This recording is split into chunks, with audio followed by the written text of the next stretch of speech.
गुरुचरित्र हा 5वा वेद आहे हे आपणाला विदित आहे. आणि त्या वाचण्यानं, मननानं, चिंतनानं जन्मजन्मांतरीचे दोष, आपण जो मानवजात या भूतलावर आलो ते बरेच ऋण दोष घेऊन आलेलो आहोत. 72 प्रकारची ऋण आहे. पैकी त्यातली अनेक ऋण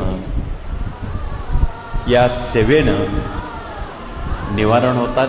त्यात मातृदोष असेल, पितृदोष असेल, पूर्वजन्म, प्रारब्ध, सुकृत, क्रियामान, ऋण, वैर, हत्या, शाप, तळतळा यासारखे अनेक दोष श्री गुरुचरित्र पठणानं, चिंतनानं, नव्हे श्रवणानं, श्रवण भक्तीसुद्धा तेवढीच महत्त्वाची आहे, त्यानं ते निवारण होतं.